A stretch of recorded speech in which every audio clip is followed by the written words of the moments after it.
And who are you not drinking seltzer? That's flat water, sir. Yeah, I don't know. I made the switch because I bought a soda today. They had this grape ginger ale that seems to be this hot product. So I bought that, and then I bought a still water. What? I don't trust you. I don't think you're really Greg. The alien Greg has studied you. Is like, he drinks water. Huh. I just like to respond. I'm an old man in New York. Oh my God. Let me tell you this really quick. So there's a commercial that plays on Hulu. I've been like binging shows on Hulu lately. And there's this commercial for like Aussie hair products. You know, that purple container? Anyway. Does it have a kangaroo on it? Yeah, the kangaroo. And that's an easy guess. Could have been a koala. Yeah, sure. Or a dingo. A spider that wants to kill you. No, so there are these two twin girls, and they're like in activewear, and they're like, being a whatever girl. I don't know what the thing, they call themselves something girl. So I guess it has something to do with the hair product. But I wrote it down because I'm obsessed with this commercial. And they say, as a whatever girl, you're going to run into many ups and downs. Just keep hustling and having fun and keep doing you. And then the next one says, life's a roller coaster, so don't let the drama get you down, and you'll always have time to chase your dreams. And I hate it so much. It's just nothing. It isn't anything. It's just a bunch of old cliches strung together. Yes. And they're presenting it, and people still take to that stuff. I know. People post that crap online. Do what makes you happy. And then people, thank God, preach it. Just keep hustling, having fun, and keep doing you. Life's a roller coaster, so don't let the drama get you down, and you'll always have time to chase your dreams. Keep pretending you're something you're not. That's right. Yeah, that's good advice. I wasn't going to chase my dreams, but now that this hair care product commercial came on the TV and I'm sitting here for the past 3 days and haven't talked to anyone, gone out, or even put any effort into my life, now I'm going to change all of that. Thanks, Aussie. Eating icing out of the icing container. Pillsbury, hey girl, eating icing on your couch. You can't tell where your ass ends and the couch begins. Keep doing you. Chase your dream. You ever eat Cool Whip plain? Oh, yeah. I love it. I'll eat a whole container of Cool Whip. Yeah. Oh it's just God. Oil, right? It's not even. I don't care. It's not even. It's not even a good product. Have you ever put a little chocolate syrup on it? No, I haven't. I mean, whoops. How'd this chocolate syrup get in my bowl? When it's on ice cream, sure, but never just eating the plain Cool Whip. Just plain. Just put Cool Whip in a bowl with a little chocolate syrup. I'm gonna go buy some. It's in the frozen section, right? Yeah. Have you ever eaten it frozen? It's kind of like a little bit of ice cream. Yeah, I don't want it frozen though. I want it a little softer. Then if you let it sit out, I bet it would just melt down to oil. Oh, Cool Whip. It would separate. I do not want your homemade or even that whipped cream on a pumpkin pie. Mm-mm. Cool Whip only. Ready Whip's fine. Nope. Not on pumpkin pie. I know there are rules for pumpkin pie. Pumpkin pie is Cool Whip only. When the pumpkin spice lattes come out, people like to put whipped cream on them. And if you say no whip, I always feel like there's a weird look. Why wouldn't you want that? No whip. Why wouldn't you, huh? Because I don't. This thing's already 600 calories. What's another 200? If I can save the 200, then I can have something better later, like a Nestle Crunch bar. No. Yeah, those are good. Nestle Crunch bar? Yeah, you put them in the freezer with the Reese's peanut butter cups. Freezer? Yeah, you never freeze one of these things and eat it? No, I do not want frozen chocolate. Why wouldn't you? You never eat the frozen Reese's peanut butter cup? No. Oh, that's delicious. You're really missing out. Why? Just it's cool. It's got a different texture to it at that point. It's not melty. No, because I want it Doesn't melty. leave residue on your fingers that you just lick off. But then when you eat it, then don't you just like chew it instead of it just kind of like melting? Well, it melts pretty quickly, and the body temperature of your mouth will take care of that problem. We'll have to do an experiment. I mean, I've had them not frozen before, so I can speak about both. You can't. I'm saying we should do them back to back. Or you could convince me. It's like you can't even do a blind taste test on it because you know. You're like, oh, that one's cold to the touch. Okay. It would never work. You've already got your preconceived notion of what's better.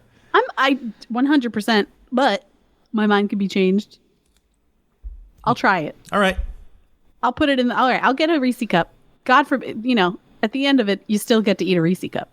When we're both in Atlanta, we'll go to Buddy's. and buy some peanut butter cups. Okay. King size.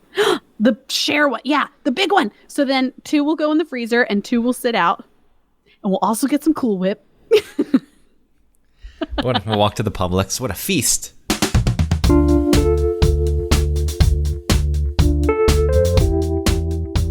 Welcome to One Topic, where we stick to one topic. My name is Autumn Fisher. My name is Greg Russ. This week, it is my turn to pick a topic. I have chosen secrets as a topic.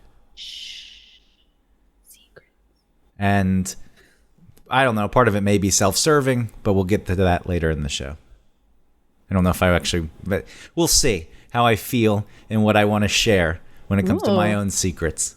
Okay, interesting. But now my breathing is getting off and my heart is pounding. Oh, no. It's thinking about this. So it's not looking good? Well, I can't say that's not looking good. I'm just saying that I'm having a reaction. Okay. It's something that stirs me inside. Maybe going through the topic of secrets will help you maybe feel more comfortable with whatever's going to happen at the end. Yeah, so I figure we can just start broad and list the different types of secrets that people have, they keep. It's usually other people's secrets that you've been entrusted with, and then you keep your own secrets for whatever reason you don't want to share with other people. Yeah. Sometimes I also think there's a third secret where you let a person know that you have a secret just to make them feel like shit. It's like, I have a secret, we have a secret, you don't know the secret, suck on that. It makes them feel important. Yeah, that's a self-serving / shitting on another person's face type of secret. Well, because I was going to say, I love keeping a secret. Were you always good at keeping other people's secrets? So when you say you love keeping a secret, yeah. I'm assuming you're talking about other secrets. Other people's secrets, not my own, that's a whole different thing. But if someone tells me something and they tell me in confidence, of course I might tell my significant other, because I think that's a given. Anytime someone tells you a secret, you know that they're going to tell their significant other, unless that person specifically asks you not to, then you can't tell them. But even if they do tell them, you can't be surprised. You know what I mean? They're the boyfriend, girlfriend, husband, wife, whatever. It's going to happen, most likely. Yeah, I don't buy into that. I don't think that you should be sharing it. It does. I don't think you should either. But if it happens, the person who told the secret should not be surprised that it happened. But then if it gets out, if the significant other then tells someone and then the secret gets out, then it is the person's fault that you told it to, because they shouldn't have told. Yeah, so you need to have a significant other who just doesn't have any interest in your life and the things you have to say, because then you tell them the secret and they say, okay, leave me alone. Carol? Leave me alone. I'm watching this TV show that I love more than you. Right now, this TV show is giving me more pleasure than you ever will. But there's the problem with gossip, and people do like to gossip quite a bit. I love gossip. So, all right, so this sets it up. You love gossip and you love keeping secrets. Have you always been good at keeping other people's secrets? I don't remember if I was good at it or not. I do think it is an art, right? Like it comes with experience. I think you don't know how to keep a secret when you're young. You don't understand the significance of having been given a secret, and then how important it might be to the other person that you keep it a secret. I'm not a gossip where I'll tell someone's business that they don't want out. But if I like gossip that's like, I see something and I want to talk about it with someone else. And then it kind of turns into gossip, right? Because we're like shitting on someone, or just just being like, just garbage people, but with people you trust. And I guess in a way that is a secret, because then you have to be able to trust the person you're gossiping with, that they're not going to go run to that person you've just been shitting on and say like, you know what Autumn thinks about you is. And of course they're going to do that. It's all self-serving. No, they won't. Oh, the person that you gossiped to will go tell the person you gossiped about. More than likely. Well, depending on what age and the relationships that are at play. Yeah. But I don't feel like you can trust. If you're gossiping, you've set a standard. It's like, this is what we're playing with. These are the rules of the game. This is the field. someone gave me a secret. I don't care about that secret, obviously, so I'm telling you. So why should that person then offer you the respect that you're not offering the other person? Because then you won't get to gossip with that person again.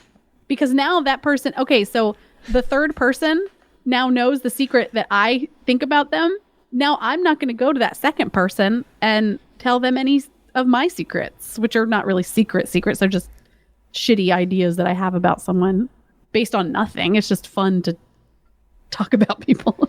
Well, keeping a secret, especially when you're younger, you don't have the fully formed relationships where you care necessarily, right. or you don't think about what telling the secret to others will do to the person who told it to you. You don't understand the impact of things because you just want to go tell someone else, hey, look, I'm in a spot where a person thinks that I'm this great person and they trusted me with the secret, but I want you to know it's more important for me that you know that I'm the kind of person that someone puts on this pedestal, but in reality, I'm a scumbag. Here's what happened. Yeah, that's true. And I think as you form more trusting relationships and deeper relationships, that trust is a foundation. It's a value in the relationship. So if a person gives you something to hold on to just because they need to get it off their chest, but they don't want the whole world knowing it, then keeping it means something. It means more than telling someone else and proving something about yourself. So I agree. I hope that's what I mean. It maybe it's not an art, but it does come with experience, and maybe that has more to do with brain development, on some level, but also just through experience where you realize the impact of what keeping a secret can bring, or what telling someone's secret can bring. Yeah, I'm at the point where if someone tells me a secret, I don't feel a need. There's plenty of times that I, meaning you meaning I'll just say that I still battle. Sometimes someone tells me something, then you're in a situation where you're talking to a person and that person comes up and there's a little push. It's like, I could tell you this. I'm going to fill you in. But because it bonds you with the other person. Yeah, and because then you tell the secret that you're not supposed to tell because you're telling them that you trust them. But it's always set up with, now don't you tell anyone. I know, but then the game of telephone happens too, and the secret gets twisted in ways that you could never have even imagined. And then it gets back to the person. Carol's pregnant? No. She was afraid she was pregnant. She's not really pregnant. Carol's pregnant with an alien? No, it was... She thinks she was abducted by UFOs? No, he was here illegally. He's an alien. So, that leads into me questioning why people even hold secrets in the first place. Well, I was going to ask, let me answer your question with a question. Okay. Way to deflect. What is the difference between a secret and a boundary? Well, what's your thinking with this? I mean, maybe I don't need to reveal every single thing about myself or everything about who I was in the past, or whatever secret that I might hold on to might have something to do with a past personality of mine where things have changed, or something I'm embarrassed about and I don't need people to possibly judge me for that thing or not, but I don't want to, it doesn't need to be out there. I don't need to put that out there. It could be something that I hold on to that is just mine. Maybe that's a boundary. I think that's completely fine if it's not affecting your life negatively at this point, and if it's not affecting other relationships in your life. It's something that happened and it's in the past. And so what kind of secrets affect you in nowadays? Like what's not you, I'm just saying in general, like what kind of secret would someone keep that would be affecting them? Well, we can get to I'm still pushing this up. I'm punting this down the road a bit. Okay. Because, stay with us. There's something. I think in general, keeping a secret's a way to protect other people and the way they see the world. And the same applies for you. You're protecting yourself, depending on what it is. There's an idea of the person you are. If this gets out, it goes against this idea that you've presented to the world, and it could undermine that whole thing. So, to answer your question, if there's there's a reason you're not telling the secret. You're still protecting something. Mm-hmm. Even if there's no need to. maybe it doesn't serve a purpose to actually bring a secret to light at that point.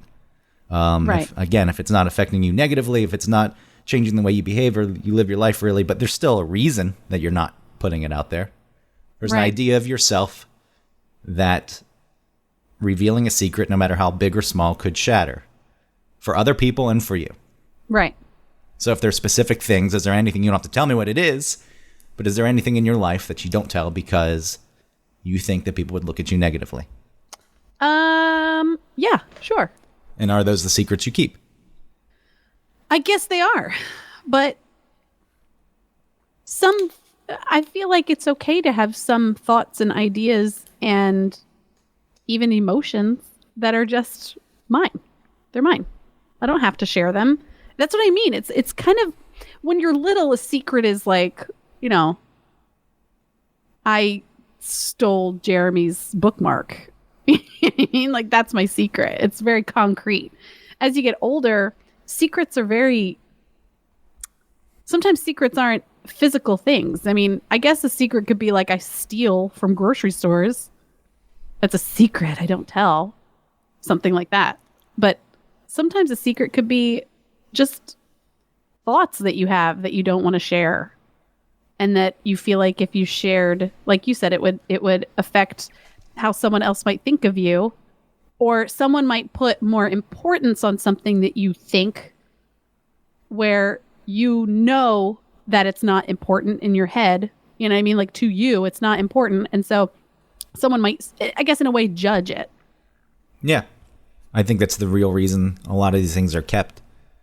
You put it out there and you're going to come across people who are accepting of it, but you bring up a person who just steals from the grocery store. It's a compulsive behavior. What are you stealing from the grocery store for? Unless you're completely poor and you have a family to feed and it's serving. No, it's just for fun to see if you can get away with it. Yeah, and what does that say about you as a person? Meaning the person themselves, I think, is having a hard time coming to terms with this idea that they're a person who steals from the grocery store for the sport of it. I'll tell you, when I go to the grocery store, sometimes there's a bakery in this grocery store, and sometimes I don't list all the things in my container of baked goods because it starts to get expensive. How much Even money though I can definitely afford the $5 more it might cost. How much money does that? I would throw $5 away on something dumb, but for some reason, it's kind of like, I'm only going to pay for 2 of these, pecan things. Yeah, and you just put that out there. How do you feel? I guess I feel, because, and I don't ever I've never said anything about it. And it's because black and white, stealing. No question, stealing. So I don't want to be someone who steals. Which I did not that long ago at the Target when the self-checkout. I bought a new shower curtain and a bath mat. And the shower curtain, I think, was $25 and the bath mat was $15. And I realized the scale on the self-checkout wasn't actually weighing a thing. So I scanned the bath mat, put the shower curtain down because it was more, then scanned the bath mat again and saved myself $10. All right. I'm into it. And that's a topic that was covered in the stealing episode. Listen, that is stealing. It is stealing. I'm not making any kind of no. I know you're not. And it was impulsive. Would you if you saw someone stealing, you would think like, wow, what a piece of shit. Certainly. I mean, going back to that stealing episode quickly, it was all predicated on this idea that the person who stole my bag from a museum coat check was crappy. It's like, why would you do such a thing? It was a impulsive behavior. Yeah. And this was me somehow realizing that the scale wasn't working and taking advantage of it on the spot. It wasn't my intention to go in and It's a victimless crime. When it comes to corporations, certainly, Autumn. Certainly. That's my justification. But it's not. It feels like it, but it's not. If this was... I would never steal someone's bag. Or steal, someone puts down a cell phone and I'm just going to take, if I saw a computer and a briefcase and a wallet in someone's open window in a car, I wouldn't think I could take that. I would want to figure out how to open the door so I could roll up the window or something. I would never do something where I could directly affect the person I'm stealing from. But when it comes to something like the grocery store, I guess, or even a Target, listen, I've walked out with things, accidentally from places, and I don't turn around. I'm like, yeah, free necklace. Forgot this was down there. Yeah, at that point, you're not going to go back in. I guess you could and say, I took this by accident. Yeah. I feel like there was someone I follow on Instagram who was walking back into the wherever they were because they had forgotten something, and she said that she didn't want the bad karma. So she went back in and paid for it, made sure she paid for it. I'd be like, hey, hell no. Got a free thing. Well, she has this person has an idea of who they are and who they want to be. Yeah. And taking that necklace, even if it was an accident, goes against that. You, on the other hand, you're not someone who presents yourself as a person who doesn't steal. So therefore, there's no reason to keep a secret if you accidentally take a necklace. You'll tell people it happened. And you don't need to return it because you're not protecting your image. But people don't have to put themselves out there as someone who doesn't steal. That should just be a given. Maybe. You should just assume everybody doesn't steal. I just assume everyone steals. Oh, that's our glass half full, half empty. I feel like it's built in and you make the choice. If you find a wallet, and it's got $400 in it, there's no matter who picks it up, I don't care. There's a part of you that says, I could keep this. Oh, yes, definitely. But there's a person that you've presented to not just the world, but to yourself. That's a big part of it. It's like who you think you are and want to be. And if you took the $400, you probably wouldn't tell many people because people do like to present themselves as people who wouldn't steal. And I would like to present myself as in that instance, I wouldn't tell anyone. I would not tell a soul if I stole the $400 from the wallet. Would you do it though? No. No. Okay, good. I wouldn't either. Because that's more personal. That's the person behind this wallet. You know what I mean? Like you can sympathize with the person that you would be stealing from. Yeah, there's an ID in there more than likely. You can see the person's face and their name. You could find them easily and give them back the wallet, and it would make you feel probably better than the $400 to give the person, you know what I mean, to like make them happy and to be like, yes, thank you so much. I don't have to replace all this stuff. You know what I mean? It would make you happy to help them. The but CEO when it comes at to Target, like a big corporation, it is different. The CEO, it's not better. It's an easy justification. But yeah, the CEO of Target's not going to oh my God, thank you for pointing out the discrepancy in the $10 with the bath mat and the shower curtain. Wow. What a great, it's not going to mean anything to that person. And again, not a real justification, but certainly easier. So I don't know. I'm trying to think of why I have no problem keeping that one a secret. But if I did steal directly from a person, why I would hide it. I understand why it's worse. I understand why I'd hide it if it were directly from a person or a small business. Uh-huh. But why is there no shame that goes against the person I'm projecting to the world when it comes? I think because part of that image is fuck the big corporations and these people who make all this money. I'm going to take this overpriced piece of crap and I'm going to make them pay. I don't really hide that. I present that. So I don't agree with the like corporation, you know, they've cheated their way into money. Like I don't agree with you on that. But at the base of it, I do believe, like I do think if you told me unprovoked that that's what you did, I'd be like, awesome.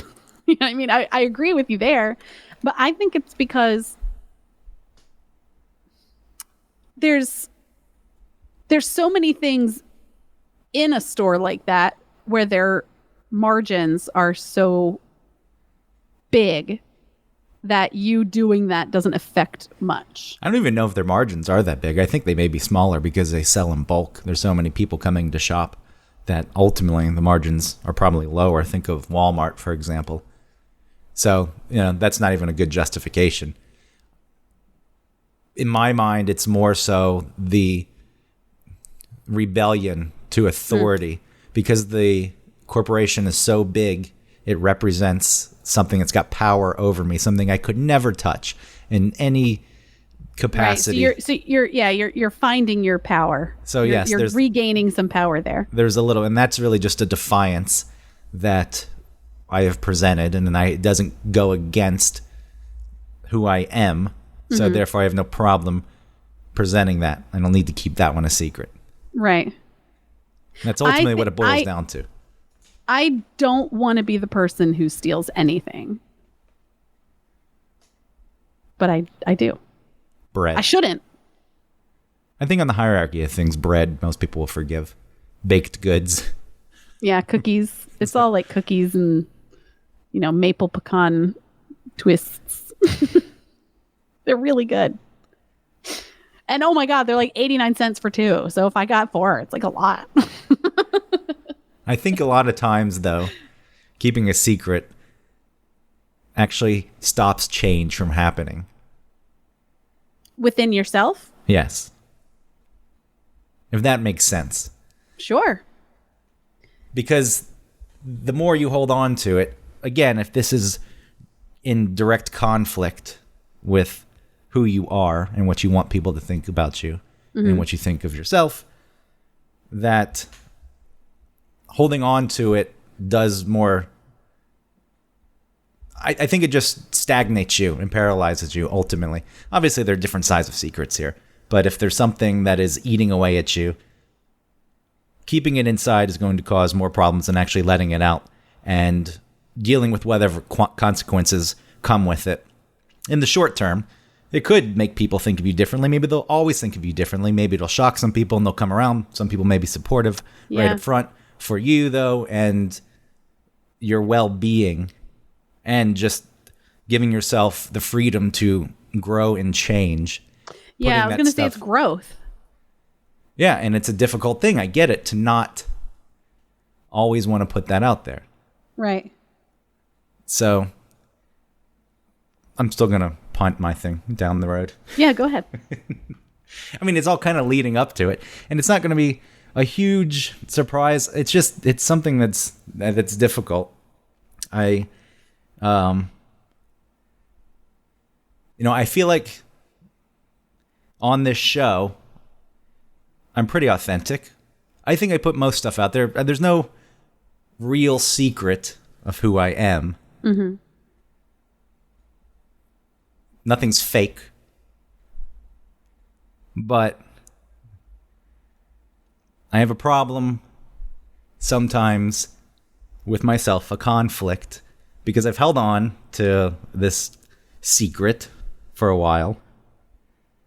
And it kind of goes against what I put myself out there as being. So, what? Why are you laughing? Is this nervous? Ready. No, it's difficult. It's difficult. Okay. There's this idea that it could expose me as a hypocrite. Could expose me as being inauthentic. Even though I like to say I'm an authentic person, I'm incapable of acting in a way that's inauthentic. We're all that way. Everybody's that way, right? I mean, Valentine's Day, for example, it's inauthentic. I can't do it. We can go out a few days later. No way. No way. That's just some BS that people made up, and I'm not going to play that game. So yeah, there's a fear that in exposing secrets, that it just goes against it could undermine trust with people. Okay. And it's difficult. I don't know. It's difficult. I'll get to it in a second. Okay. It's just so I look back. I'm going to bring this up now. And this is something I haven't been talking about at all. This is very selfish of me to hijack the episode like this, isn't it? Well, it's funny that you say that, because I wrote down in preparation for this show that is telling a secret about yourself something liberating, or is it something that's so cathartic sometimes that it ends up being selfish? I mean, it's selfish in the setting, I feel, because I obviously came in with an agenda. So today's topic is secrets. Is this thing I need to talk about? It needs to be put out there. Okay. And again, it's probably not that huge of a deal because it's not been a complete secret. But I feel like it is affecting me in my life. And I've never really moved past it. And I know I'm being vague and I'm maybe not building it up on purpose for some type of suspense. It's just me stalling. Okay. Ultimately, is what it is. Stop stalling.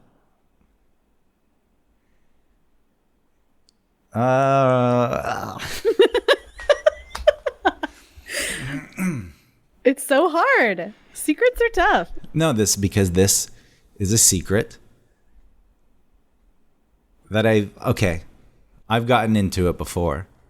I've talked about, struggles with drug use, right? Mm-hmm. But I feel like the light has been a light in the closet in a dark room, and you open the door half of the way, and there's a little bit of illumination that comes out of it. So it's like, oh, yes, I've talked about the fact that I've struggled with using pills before. Yeah. Opiate painkillers. And it's been something that I liked, but I've never really gone into the depths of how bad it was a few years ago, how the struggle continues. Okay. And bringing that to light in this forum is a selfish thing to do, but it's also something I feel that I have to do to open myself up. I've put in a lot of work with therapy and self-growth and just trying to be a better, more open person. And this is something that I feel not talking about, it's held me back. Okay. So, it's been a lot more of a struggle than I've ever let on. At this point, it's weird. This is stemming from the fact that I haven't been talking about this, but my relationship just ended. Mm-hmm. And I'm looking back on it, and I'm wondering why all these relationships seem to go, especially over the last few years, the same way, which is just relegating it to a couple days a week and seeing each other very infrequently. Yeah. Yeah. And then over time, it deteriorates. And I think it's because there's a lack of comfort, because I'm not actually completely open about who I am. Like I've told people, it's like, yeah, I've struggled with drugs, no big deal. Mm-hmm. And, I've put in work, and I've gotten to the point where I'm going to the smart recovery meetings. But I think I've pushed that as far as I can go without just, turning on the light completely. So, again, maybe this isn't a huge shock. It's not quite a secret, but this inability to move forward in relationships because I feel like I'm holding on to something has been stifling. So I don't know how necessarily to present it other than the fact. Let me tell you this. When I was at the most frequent use, which was 2011, 12, 13, this whole thing's been going on for like 8 years, which blows my mind. Maybe 9 at this point. But, at the worst of it, the person I was getting the pills from, I'd lied to. It was like, this was such a secret that I had to keep to myself. I'm getting it for other people. Other people are wanting this, and I'm just here to get it for them. I'm lying to everyone. Nobody knows a thing. I guess it's obvious if you have the information and you look back on it. It's like, oh yeah, something wasn't up with him, or something wasn't right with him. Something was up.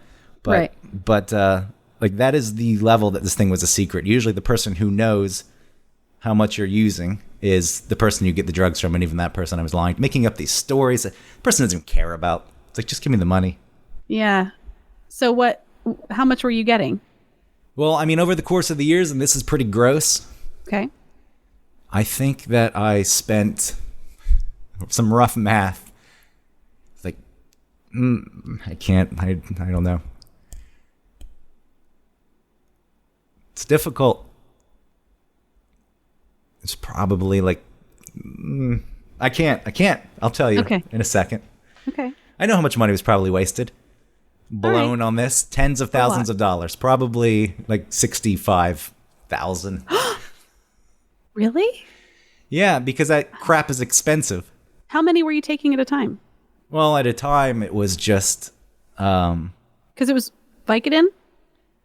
Yeah, or Percocet or whatever was around. It never... Not that it's any better, but I never crossed over into like heroin yeah. or anything. But that stuff was going for like $1 a milligram. All right. So if you get a 10, if you get one pill? If you get a 10 5 or 10 usually, so each one's $5 to $10. Okay. How many were you getting at a time? At your worst, how much would you? At your worst, how much were you taking a day? Or were you doing that like every day? No. So at the worst, in 2011, this was a time of my life when I lost the job in radio. It was like, it's time to figure out what you're going to do next. And I was feeling bad about myself, and just bad timing. I happened to meet a person that had them that I could buy them from. And at first, like anything else, it just makes you feel better and offsets negative feelings. And then it devolves into something you have to do to feel all right.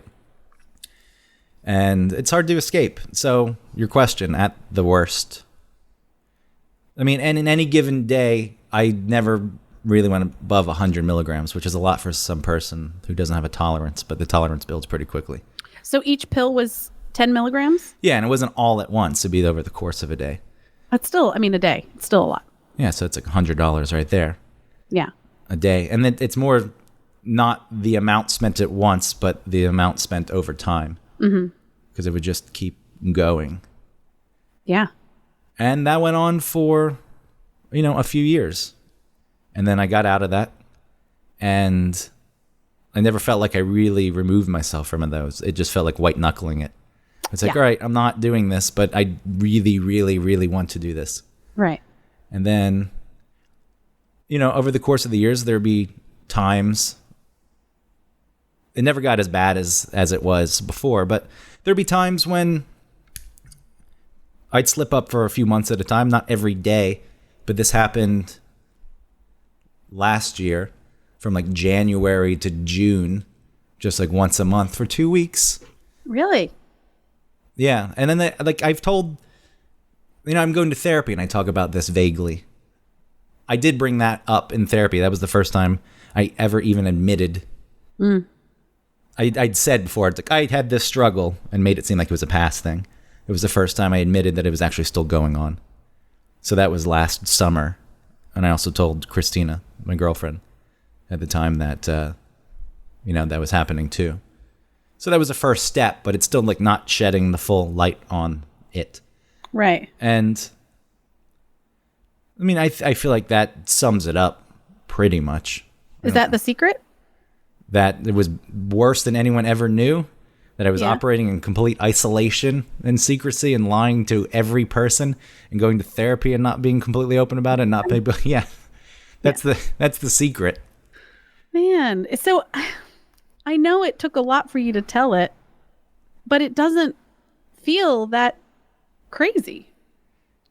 And it probably isn't that crazy because it's a thing that a lot of people deal with and not the same drugs that I struggle with. I assumed it was probably that. I mean, the money, I didn't think about that. I mean, that's great. That's a lot. I mean, that's the course over years and years, but it is gross.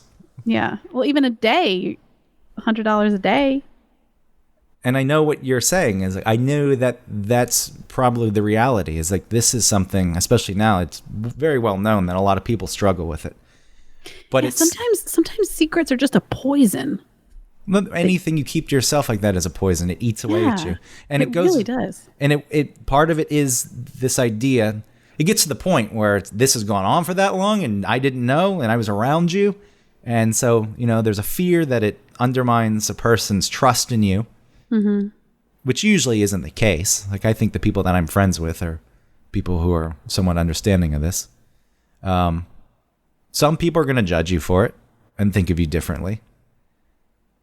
And then it goes against, the kind of person you think you are. Like, how did this happen? Right. I understand logically how it happened. I liked it. And then I did it. And it was hard to get away from. But, there's such shame around it that goes against this idea of who you are that it just becomes difficult. But, that, and the reason I'm bringing it up now is not because it's currently happening. It's been good for several months, like not even a relapse. Like even when I say good, it's just meaning the last time I used, which was like once. But since then, nothing. But I feel like I'm at the point where it still feels like I'm just hanging on sometimes. Mm-hmm. It's like, well, and it's affected relationships, Okay, so you think that your keeping of that secret has affected your relationship because you are not being honest about who you were or are? Yeah, I think that has a big impact. Because then it just feeds into other things, right? It goes against this idea of I'm a person who likes to be authentic. But if Right. I'm holding on to this, then obviously I'm not doing that to its fullest extent. And that causes you to shut down and to remove yourself. Right. It's Because you have to protect that. It's a slow eroding is really what it is. And yeah, it damages intimacy, emotional, physical, whatever. It just takes a toll. It eats away at things. And so even bringing it to like never talking about, when I say it's still a struggle, then I need to talk about it because it would still affect my life. Like there were still times I would relapse, or there are still times I would just constantly think about it and not know what to do with it. And because I didn't really have anyone to talk to, even though I started going to meetings, that did help. It's just something you shove down. So, yeah, that's the reason I feel like it had a negative impact on a relationship. It's tied into other things and other pathological things I struggle with, but that's a big one. I don't feel like keeping secrets is when it's on this level, good way to go. And the thing is, like anyone that I know who struggles with drug use, I'm very understanding of it. Like I get it. Maybe part of that is because, I've struggled with myself, but even outside of that, I never liked the way it was demonized. People were viewed as bad people for falling into the trap. Well, because it can make them do bad things. Yeah, but there is a moral shortcoming that was quite often lobbed at people who just even used in the first place. Right, like they are not strong enough to resist things or... Yeah, which if you haven't ever been in it, you don't know how illogical that is. On the surface, that's a logical statement. I just wouldn't do it. It's like, it's not really the way this goes. Mm-hmm. And yes, sometimes people do bad things, but it's no excuse for it, but it really isn't them. It is them, but it's not. That's the problem with that. Depending on what you do, if it's forgivable or not, is up to the people who are victimized by it. Right. If you ever get to the point where you bring that up. So yeah, I hijacked this show as an effort to, after I spent time thinking about this, to put it out there in a more direct way. And again, I know it's not a complete surprise because I've talked about it before. Yeah. But it's always somewhat vague. I mean, I for some reason, and maybe it is the way that you present yourself, because anybody else who has had a problem with drugs, I immediately go into like Dr. Drew mode and say, like, if you're doing anything, okay, so you love the pills, you shouldn't be doing, you've stopped doing them, but you continue to drink a little bit, and you also have a little marijuana every once in a while or whatever. You take a marijuana. So I don't know why, because I hate it every time. It's very why do you do it? It's very rare that I do. Okay, so if you were anybody else, I would say, well, you're not sober. You're just not. You're white knuckling. You've switched over to something else. You're not doing it as intensely. It's not your favorite. So you're not maybe going as deep into it as you would with those pills, but you're still in trouble is what I would think. But because maybe you did sort of present yourself as like, well, that's fine, I got over it. That I think, oh, well, maybe he doesn't have the gene for it and he was just physically addicted. But maybe you are addicted. Well, this is a different topic now. That would be the topic of addiction. All right, well, let's save it. I mean, we can save it just to address it quickly, though, so I don't leave it hanging. No, I think it's a fair thing to bring up, and certainly, it's a natural progression of this conversation. No, what I always say is it's hard to articulate, but booze does not hit me the same way. It's not the first time I ever had an opiate painkiller, like, this is it. That's what I want forever. There was something triggered in my brain that alcohol doesn't hit the same spot. I've never had a strong urge. I need to have a drink. Certainly some days a drink would be nice. That's a different thing. Yeah. It's like this, and sometimes you go out, you have a drink, it is nice. But no, there's never been that pull, and that's the best I can explain it. Mm-hmm. That's why some people, I do think it's a personal choice, and it's a person by person, on a person by person basis, whether or not complete abstinence from all substances is needed. Right. And that's something I've thought about. It's not just a BS thing because I want to go drink. Like if someone said you can never have a drink again, I'd say okay. I mean, yeah, sure, it would be. It doesn't induce this panic though, which is one of the things that makes it hard to stop pills. At least for me, was the thought of never doing it again. No way. Wow. I couldn't imagine. Yeah. So, it's rewired your brain. That's exactly what it does. Yeah. You just end up growing more receptors for opiates and opioids to handle the influx, and then they all cry out when there's nothing there. It's the way I view it. Yeah, like those little spoiled brat receptors. Oh, see, I think of it as those guys from The Little Mermaid. Ursula has changed them all into those little squirmy worm things. Oh yeah. Yeah, that's what I was picturing. They'll be like, oh. So, well, I want to say thank you for telling that secret. For abusing this show. No. For personal. I feel like catharsis. A real jerk for not having a great secret to now reveal on this show. You got to have something. Like, thanks, Greg. Thanks for really putting yourself out there. Thanks for listening, everybody. I didn't mean to put you in that situation. That's not. I didn't want to put you there. I don't think anyone's thinking negative of the fact that you don't have anything. I did have a secret that I kept for a long time that I finally told. This is not okay. So you're waiting for me to tell. Okay. There was one secret that I just told Greg recently that I had never told a soul. And even he had the same reaction that I had to him telling me this secret. I was like, okay, no big deal. Like, what? It's not a big deal. Yeah, I know you. I know who you are as a person. It's like, yeah, okay. And people are flawed. Well, one time I told a secret that I hadn't. That other people knew about. So my boyfriend Wade, that we've talked about before on that other episode, I told him something about me making out with someone having sex with someone from the old radio world. I'm not proud that I had sex with this person. It was fine. It was just a time in my life and it was whatever. But a lot of people knew about it and I felt bad that he didn't know. And so I told him, and he knew who this person was and he knew me then and everything. And he kind of judged me a little bit. He was disappointed in me because he was looking at me as like, oh, just another notch on someone's bedpost.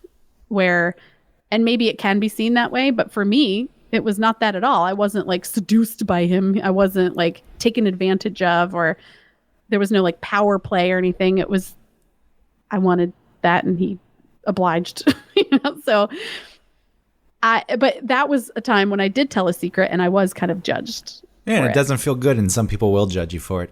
The fact that he said there was a disappointment. Yeah. That just seems like a statement devised to stab you in the ribs. Yeah. It's more so though. He was around, right? Yeah. Wade was around. Your boyfriend at the time was around when you had sex with this other person.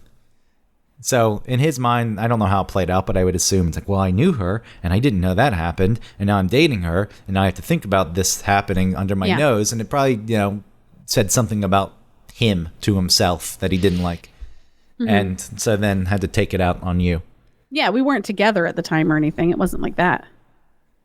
But yeah, that didn't feel great. I think if I were in his position, because I would have loved him, I would have been supportive or whatever. And then I would have gone bitch to my friends about it. Do you know what I mean? And like worked through it privately, because I feel like someone telling you something like that is hard for them to do. And so you have to treat it gently and you have to treat them gently. And then if you feel some certain way about it, that has, unless it was obviously, listen, if I was telling him I was cheating on him or something, that'd be something totally different. But if it was this thing that happened in the past, I think that's like, listen, this person was vulnerable enough to tell me. And so whatever I feel about it is not for me and this person's conversation to have. You know what I mean? Like, I need to go and talk about it with someone else and process whatever they just told me and how whatever they just told me affects me. Because then putting that on the on the person who told them the secret, then it's, why would I trust you to tell you anything intimate or personal again? Yeah, you don't foster an environment that is conducive for the other person wanting to spill their guts to you. Yeah. I mean, because they might judge me for it. In that situation, if you had sex with a person who's had sex with a lot of people, I can understand if I were in a relationship with you. Yeah. Where I love you and there's that part. It's like, oh, but that person was with you and they're with everyone, and that could be a bother, but there's no reason to put that on you. Right. It's not anything bad that you did. It's just the idea that this guy had his way with you. Right. And I like to think of you. And it also changes the way that they might think of me. It's like a Madonna whore thing, right? Well, that's wrong too. If it changes the way you think of that, I'm not saying that doesn't happen. That surely does happen. Right. But I think that's crap too. Yeah. If the person then changes the way they think of you because they find out this information that you had sex with someone. Yeah. Like you can be a sexual person, but also be a loyal person. Certainly. I think the idea of you being with a person who had sex with a lot of other people is just they didn't respect or treat you well. That's what will bother me. Like, oh, you were just another notch on their bedpost. Mm-hmm. But it wouldn't say anything negative about you. That would be the hardest part for me to sit with, is this idea that this person didn't treat you so well, even if they did the one night. If you went in mutually and that's all you wanted, then everyone was treated well. Mm-hmm. Then it's fine. But that's the way it was. Yeah, it's no big deal then at that point. It's you still like kick me out in the middle of the night. It's still hard to think of the person you love being with other people sexually. It's become, as you grow older, it's like, yeah, that's just normal. That's the way it is. But yeah, especially maybe that's my secret. I don't care. That you don't. It's not. It really isn't a big deal. It's not. If Travis fell in love with someone, that would be so much worse than if he came home and told me he had sex with someone because he was drunk or something. Well, that whole situation's a little bit different. I mean, that's okay. It is, because that's and your also choice to make. It doesn't ever happen. You know what I mean? Like if there was a history of it, then that would be a problem that would be continuing to happen. That's totally different. If everything as it stands right now, if he went to a conference and got drunk and had sex with someone or made out with them or something, first of all, don't tell me and keep that secret. You can go tell anybody else. Don't tell me. I don't want to know. I don't care. Don't tell me. We don't need to bring this up, especially if it meant nothing. You know what I mean? And you were drunk and it was a mistake and you feel horrible. If you need to tell me because you need to get it off of you or something, that's fine.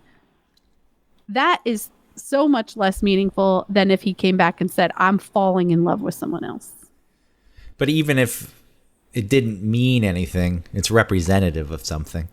Surely. Sure. And then you process it and then come to me and let's work on that. Come to me and tell me, listen, I think that there's something wrong. We need to work on it. And this is what happened. I made out with this, I don't know who, at this conference because, I say conference because it's the only time he leaves. And it meant nothing, but I'm starting to think it means something between us. You know what I mean? And then I'd be like, got it. Let's go. Let's do it. Let's fix it. That makes sense. Sounds very healthy. I'm with you on If he's falling in love, though, then I'm upset. I'm sad. Because then you know why? Because I'm selfish. Because then it means something about me. Like he doesn't love me as much as he loves someone else. But that's also a natural thing to feel. Yeah. And so the weight of that surely is more so it hits harder if that was presented to you as something that happened. But I'm with you on the idea. It's like, I don't want to know if it's like a one-time thing. So just don't tell me. Don't need to know. Unless it was presented in the way that where the person put thought into it. It's like, this happened. I wanted to know why.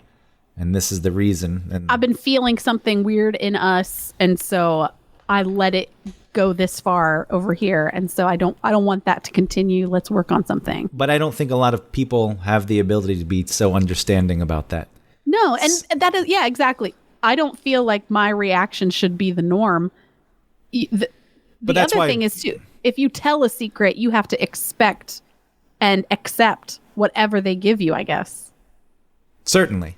You hope that what they give you is... But you're guessing quite often what they're going to give you. And in a situation where you cheated, one time, but you had the reasons it happened and possible ideas on how to fix it, more than likely you're still going to get a bad reaction and it's going to change the whole dynamic of the relationship. So you probably won't say anything, and then you'll have to live with that, and the guilt will eat at you, and then it's over. Yeah. And then the other person like leans into it. Like they could be understanding, but for some reason they want to like revel in it and then use it against you. And then they get drunk at parties and they bring it up in front of their friends. Like, well, Jim, go ahead and kiss your girlfriend over in Delaware. We get to your conference. I mean, that like, just... Whoa, they're fighting. You can't blame a person for feelings they may have, but yes, if someone says they're all right... What, are you going to leave town? Are you going to make out with your whores? I just think that the realistic approach is the approach that you put forth, meaning life and relationships are messy, and secrets ultimately will kill relationships. Yeah. They'll, in some way, they'll at least have an effect on them. If they're not revealed, the other person is going to pull away subconsciously, no matter how long it takes. Something is going to change. And yeah, presenting it maybe isn't the best option either, because it'll change it immediately. But realistically, if you're approaching this honestly, all the stuff's messy. And no one's perfect. People have flaws. Intent does matter. I'm not saying it's cool to go just cheat. But there are a lot of circumstances at play, and talking through those is the realistic. Like, that's just relationships where the person can't admit they find someone else attractive because it makes the other person feel bad because they're so insecure. They can't. You find people attractive constantly. Right. It's a thing that happens. You meet other people. You meet new people. Sometimes you have crushes on these people. All this stuff happens. And no one wants to ever talk about that openly. So those things become secrets. And look, a crush is fine. It passes. It's like you meet someone, nothing happens. That passes. It is a secret that really eats away at you. Probably not, because you did the right thing in that situation. But to not be able to talk about it, it'd be nicer to talk about it. Hey, I met this person and kind of a crush on him, and it really doesn't affect my feelings towards you. But that seems reasonable. But most people won't want to have conversations like that. I feel like... I agree. Yeah, like people who come home with like work husbands or work wives, and then they start telling things to the work wife or the work husband that they don't tell their real spouse. And then they end up getting closer to their work people, and then they don't have the day-to-day like bullshit that they have to deal with each other. They just get to escape with each other at work, and then they get closer, and then they finally have sex. And then if it's put out there though with your significant other that you have a work wife, whatever, ridiculous, I get. I'm not saying that it eliminates all chance of something happening, but it surely diminishes it. It has to, because you're being open and honest, you're talking about it, and I have this relationship. It takes the poison out of it. Yeah, it really does. Talking about it and putting it out there, it takes the sting out of it, and it doesn't eat away at you like it would if it was keeping it a secret. So yeah, I guess to wrap this up, don't keep secrets if it's something that's negatively affecting you, which has been established already in the show. But if you're a person that someone tells a secret to, try to be somewhat sympathetic, kind, empathetic, gentle. Yeah, even if it affects you negatively, you're allowed to have those feelings. Yes, sit with those feelings. Think about where the other person is who's giving you that secret and how they might be feeling. And then you can talk it through, and maybe it does change things, but understand. Try to be understanding. I think that is it, and I hope you're understanding, Autumn, that I hijacked the show. I'm gonna feel guilty about that. There's no reason for you to feel guilty about that. You go ahead and feel guilty if you want. If it was if it were your topic and you said secrets and then I brought it up organically, but obviously it was set up in a way. But I felt that's fine. I felt like it was something that I had to say that tied into this, and hopefully presented myself vulnerably, that other people who are struggling with anything are able to. That's the thing, is that maybe there's someone listening who also has a secret like that and who also steals from the grocery store. And they think, oh, maybe I'm not such a shitty person as I think I am, because they seem to be shitty too. We're in this together. Yeah. We're shitheads together. It's a common bond. It is the common bond of humanity. Everyone's a shithead. It is. Let's just be honest that we're all shitty. All right. Thanks, everybody, for listening. Please rate and review us on all the things like Facebook and iTunes. And you can find us everywhere if you search for us at One Topic. We have different usernames across like Twitter and Instagram. But if you search for us, you'll find us on any of those things. Our official hot sauce of One Topic is Hoff sauce. You can find them at hoffandpepper.com and use our code OneTopic15 for 15% off. They're the best hot sauce. They're from Chattanooga, and they're a small batch hot sauce maker. They have all different kinds. They have barbecue sauce. They have a rub that you can put on things. It's just basically the dried version of their original red sauce. It's my favorite hot sauce. Please go check it out, hoffandpepper.com. Thanks for listening.